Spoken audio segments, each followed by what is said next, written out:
Mother makes the call. Mother says probably about 8 of them. Okay, you get most of the, now you don't just keep peeling the potato, you just take it, get the Okay, so let's clarify. Step 1 is to clean the kitchen.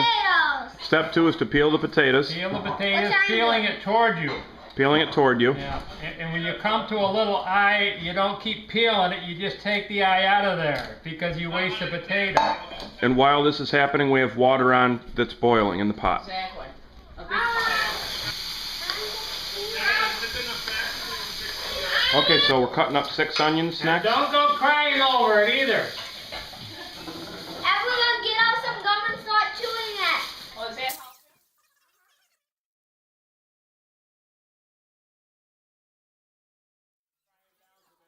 Soft, maybe a little bit brown. I just cut the butter up in the pan. Hello, honey. Yeah. Oh, you are a sweetheart. You're good. Okay, good. How are the onions doing? Potatoes, water. What I do is I take a great big cup of flour, Can you? Oh my heavens, this. tap it so it settles down a little bit. And then I level it off. 1 cup. Can I do some of the mushroom crackle? I think we're going to wait up just a bit. You got your eggs out, Peter? Nope, but 2 cups. And we're putting a total of 5 in there. Salt.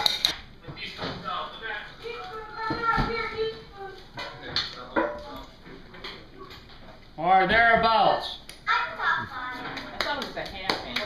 Now we have a very important part. 3 eggs cracked in a 2-cup Pyrex. No shells. You gotta put 3 eggs in a Pyrex with no shells. Would you like to demonstrate this part, Rosina? Just do it. Well, you know, but I can't do it with no shells. Right. I can do it. Well, Grandma does a special job here. Please observe the boss putting in eggs with no shells. Where is she putting them? She's putting in a 2-cup Pyrex Oh, okay. measuring cup. I A just 2-cup measuring cup? I got the shell in Do you there. have to do that? Huh? You have to do that? Well, it makes the recipe easier. Do you have a 2-cupper? We do, but we cracked the first egg somewhere else. You did what? Put them in the container then. If you cracked them someplace else, put them in a 2-cupper. Because you got So 3 eggs, and then you're going to fill the rest of that up to 2 cups with warm water. Yeah, lukewarm water.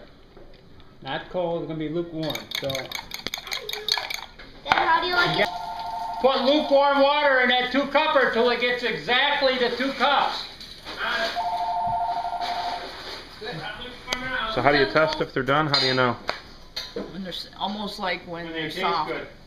When they don't taste raw. Soft. Yeah. The way you used to test them is if you stuck a fork in them, And they split off?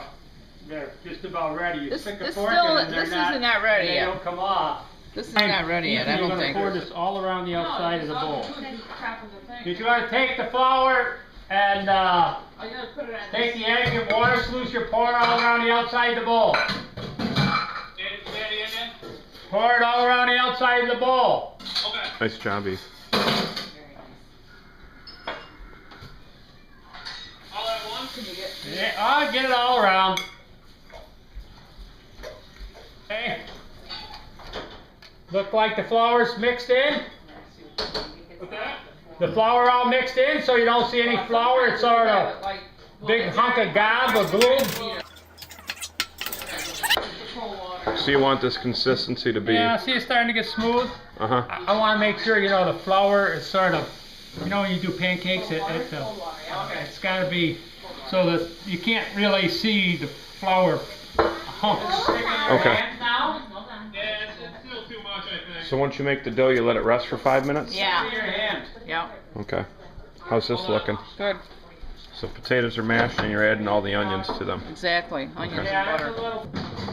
Then what I do, I just sort of pat it. If you feel here, this is thick. Mm-hmm. This is a little bit thinner, so you So you try to get everything, Consistent. yeah. Yep, I'll use it. Grandma, cookie sheet is over there in the pantry. No, cookie sheet's right here. Yep, thick as a nickel. Maybe that's a good. So it took about a minute and a half for them to come to the top. Okay. That's pretty quick. We gotta change that. That's the 4 to 5 minutes. So. Of course, there's not that many. Sometimes if you put more, it takes longer because the water temperature has gone down. And you're putting them into a cold water? Cold water, so they don't stick. Gotcha. You know, just almost like macaroni. Uh-huh. Who's that nickel? Well, just I'll get it now. No! Oh my goodness! So one batch yielded about 25 pierogis this time around.